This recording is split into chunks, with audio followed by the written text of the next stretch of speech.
Olá, muito prazer. Eu sou o Richard, analista de investimentos aqui da Empíricos, responsável pela nossa cobertura do segmento de tecnologia. E se você está acompanhando o noticiário financeiro, deve ter visto aí que o grande assunto da semana são os resultados das Big Techs lá fora, né?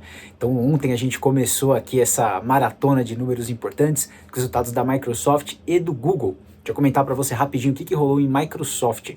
Então, na comparação anual, aqui o que o mercado pesou bastante nos números foi que a Microsoft está desacelerando. Não só ela, mas essa é a realidade em todas as grandes empresas de tecnologia, e os impactos você sabe mais ou menos quais são. A gente tem um pouco de inflação batendo, desaceleração aí das grandes economias no mundo todo, principalmente as economias europeias, e a força do dólar em relação às demais moedas. Essas empresas, e até é uma pergunta que eu recebo bastante, né?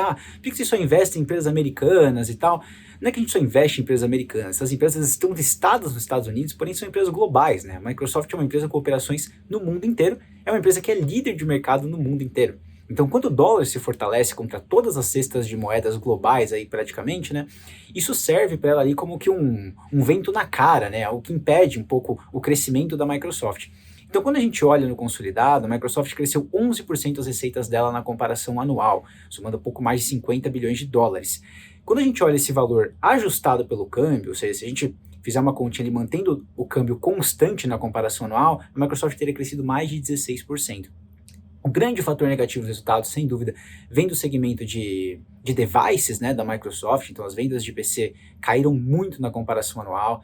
Algumas semanas atrás a gente teve uma prévia operacional da AMD, que é uma das grandes empresas aí de CPUs e GPUs do mercado, já apontando aí para um colapso praticamente do setor, com as vendas caindo mais de 40% na comparação anual. E isso chegou na Microsoft, né, a linha de OEM da Microsoft, que a gente chama aqui em inglês do Original Equipment Manufacturer, né, que são os equipamentos que a Microsoft comercializa, caíram 15% as receitas.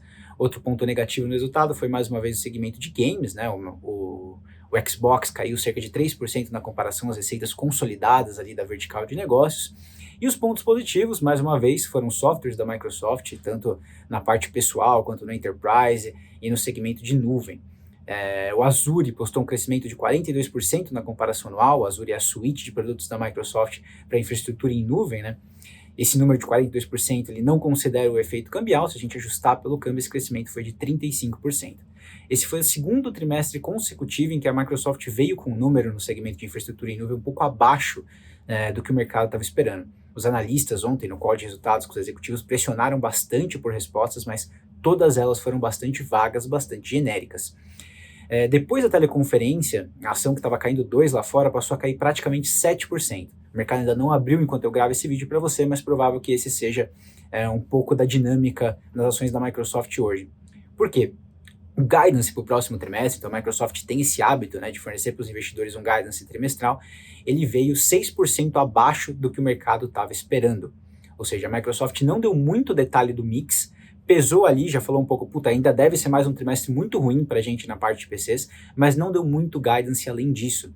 Então essa falta de clareza, a dificuldade que os investidores têm hoje de olhar para o negócio, entender exatamente o quão profunda vai ser essa desaceleração, já vendo, né, já entendendo que ela existe, tem dificultado bastante ali o price action para as ações, né? Tem feito com que as ações da Microsoft sofram, e não é uma ação barata, né? Igual eu escrevi recentemente, é uma ação que negocia mais de 25 vezes lucros, não à toa, né? Uma empresa incrível, super geradora de caixa, muitíssimo lucrativa, porém que nesse momento a gente tem um pouco de dificuldade em entender, né, o quão profundos podem ser esses impactos da desaceleração dos resultados da Microsoft.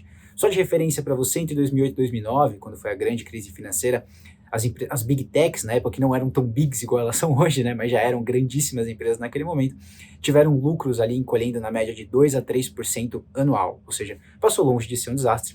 Novamente, quando a gente olha no consolidado, o lucro líquido por ação da Microsoft nesse último trimestre caiu 13%. Esse 13% é um pouco misleading, porque na comparação anual você tem alguns efeitos não recorrentes, principalmente na parte de taxas da Microsoft. Fazendo esses ajustes, o lucro líquido na verdade cresceu 4%. Então a gente vê uma desaceleração, mas ainda não é algo dramático, né? E também dificilmente vai ser. Esses são um pouco dos comentários gerais que eu tinha para você sobre os resultados da Microsoft. Nesse momento, a gente não está carregando as ações aqui no nosso hedge fund na Empíricos, né, o Money Rider, em que a gente faz uma gestão internacional aqui dos investimentos dos nossos assinantes. A gente saiu dessas ações há alguns meses atrás, não porque a gente não gosta da empresa, pelo contrário, eu mesmo aqui, que há muito tempo acompanho o segmento, acho a Microsoft uma das melhores empresas do mundo, porém a gente já via a ação um pouco cara e a gente já imaginava que ia haver muita dificuldade em você antever aí qual que é o tamanho do impacto da aceleração nas ações.